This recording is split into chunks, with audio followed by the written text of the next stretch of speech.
Donc bonjour tout le monde, bienvenue sur ma chaîne YouTube.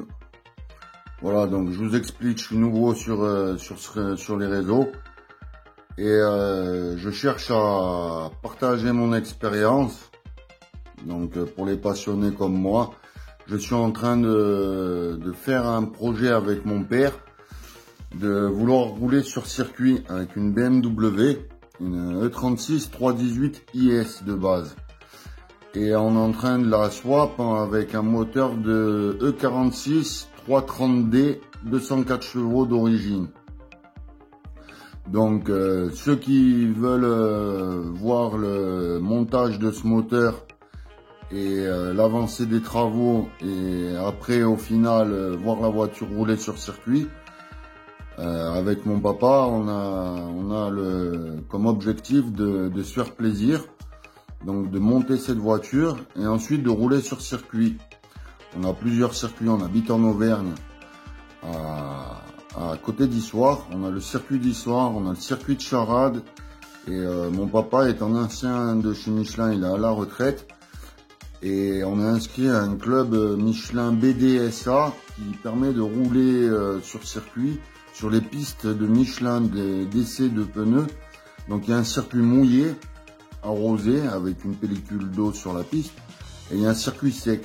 Donc j'ai déjà participé à 2-3 événements BDSA où j'ai pu être copilote, ça m'a fortement plu et j'ai décidé avec mon père de me lancer donc dans ce projet BMW E36 318 IS Swap 330D. Pour le moment on va pour cette année on va espérer avoir 300 chevaux. Donc à l'heure d'aujourd'hui, ça va faire 6 mois qu'on est sur le projet. Le moteur démarre, les roues tournent enfin.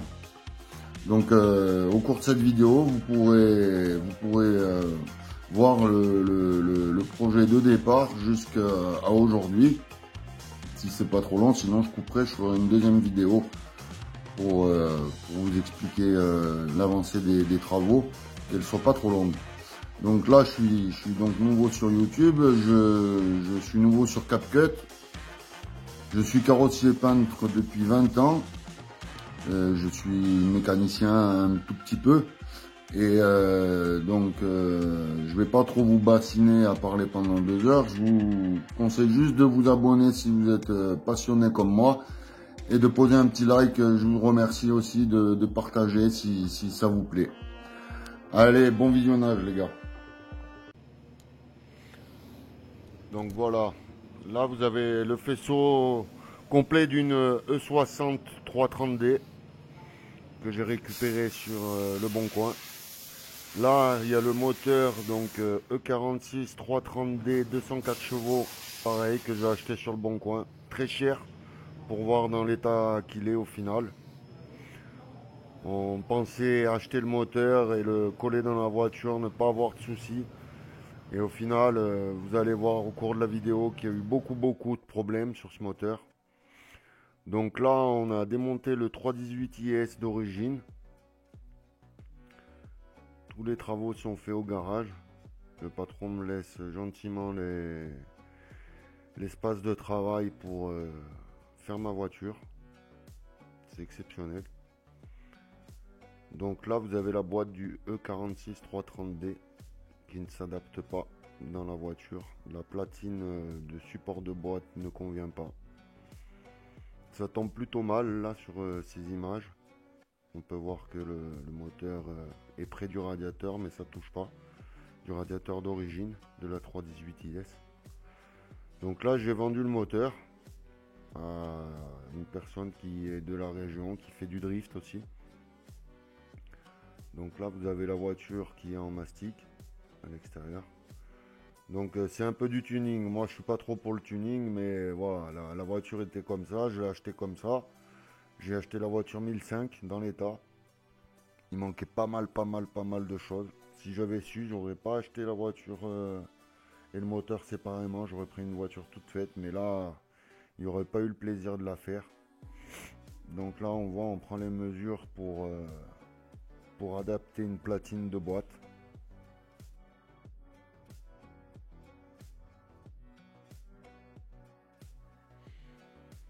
Donc comme vous pouvez voir, on mesure l'écart des supports de boîte. Donc pour trouver une platine qui se monte sur la caisse et qui prend le cul de boîte de la E46. C'est une boîte 6. Donc là j'ai coupé les espèces de cornes là, sur les bas de caisse. Je trouvais pas ça beau. J'ai mis du carton pour faire de la fibre par l'intérieur. Ça c'est mon papa. On fait le projet ensemble comme je vous expliquais au début. Donc on a mis la voiture en après, un premier après pour se donner une impression. Donc vous pouvez voir que la voiture est sur ses roues, que le moteur 330D est dedans. Mais pour le moment on galère à adapter le support de boîte. Donc toujours là on prend des cotes. En fait, au final, on a acheté 2 ou 3 platines avant de tomber sur le bon combo.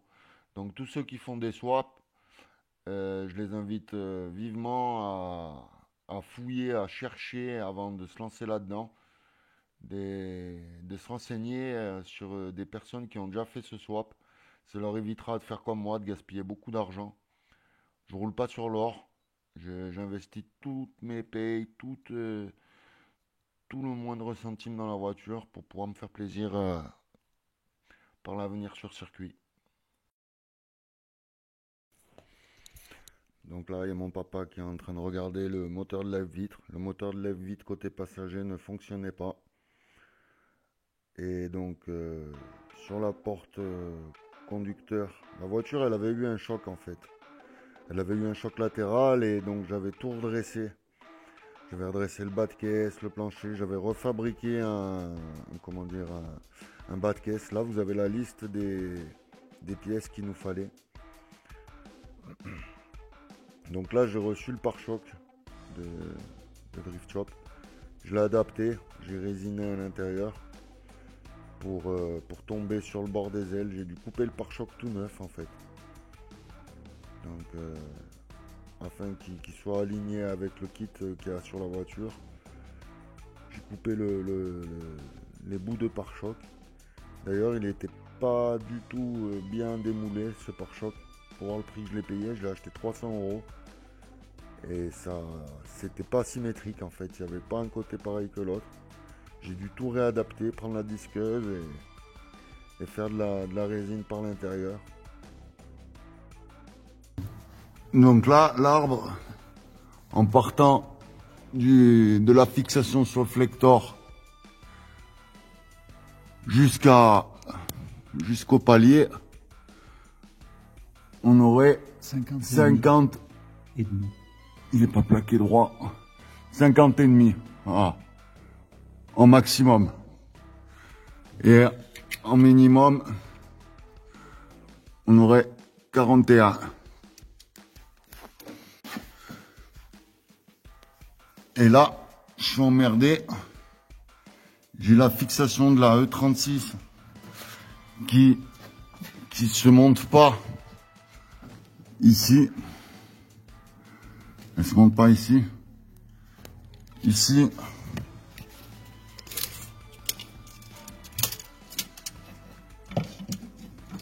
De trou à trou. C'est mon téléphone. De trou à trou.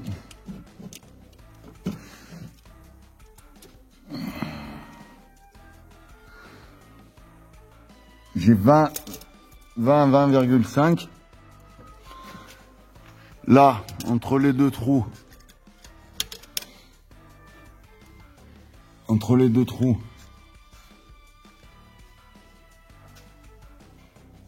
J'ai 24.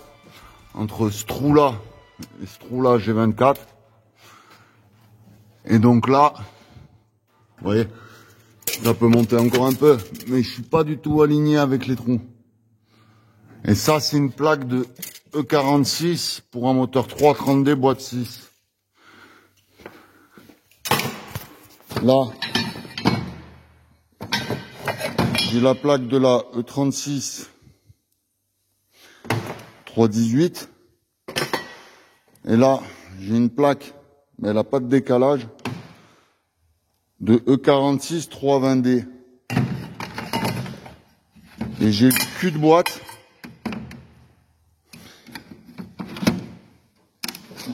J'ai un cul de boîte, comme ça.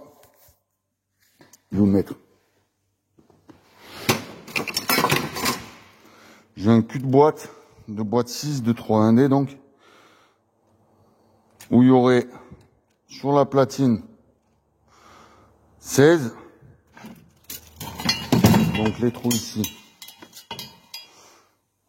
à quelque chose près, ouais, c'est 15, ouais, 15, et là, il y a 12 et demi, ouais, 12 et demi entre ces trous. Voilà. Et donc le décalage sur la caisse, j'ai remis ça sur l'établi pour être bien plan. Moi là j'ai 7 et 2,5, donc il me faudrait 4,5 entre le côté droit et le côté gauche de différence de hauteur. Vas-y, filme là. Donc moi là, entre les trous, j'aurais besoin de 37 et 37,5. Voilà. Parce que la platine de E36 que j'avais, elle vient se fixer là. Et maintenant, moi, j'ai besoin de me fixer là. Et là. Et donc, le côté droit de la voiture, là, il a cette hauteur. Voilà. Et là, il est plus haut. J'ai trouvé le bon combo. Ça se monte. D'origine. Par contre, je suis trop haut par rapport à l'arbre. Mais avec... J'ai enlevé ça. J'ai mis l'autre. Donc ça, c'est un support de boîte de 320, 46, 320D. Ça, c'est une platine de 318, de 36, boîte automatique. Et ça monte. C'est trop haut, mais ça monte. Ça tombe en face. Donc là, vous avez les deux arbres. À gauche, l'arbre du E46 330D que j'ai trouvé sur le bon coin aussi. Et à droite, la tête d'arbre de la 318 IS. Donc j'ai tout emmené chez le tourneur pour couper et ressouder les arbres pour faire un arbre sur mesure. Vous verrez dans des prochaines vidéos. Là, j'en suis à avoir monté l'arbre et adapter le cul de boîte sur la voiture. Tout est aligné, tout est monté. Donc pareil, j'ai commandé des cales là de 2 pour l'arrière, 2,5 pour l'avant pour que les roues tombent bien en bordure d'aile. J'aime bien quand les roues ne dépassent pas ni ne rentrent, quand elles sont bien ajustées. Bon, là c'est pas parfait, mais on est mieux qu'avant. Avant ça rentrait énormément, j'aimais pas du tout. Donc à l'arrière, vous pouvez voir, on a un petit centimètre en fait de déport intérieur. Donc là, on commence à recevoir quelques pièces. Donc les harnais, le pommeau de vitesse, le volant, l'échangeur. C'est un 600 par 300 par 76 de mémoire.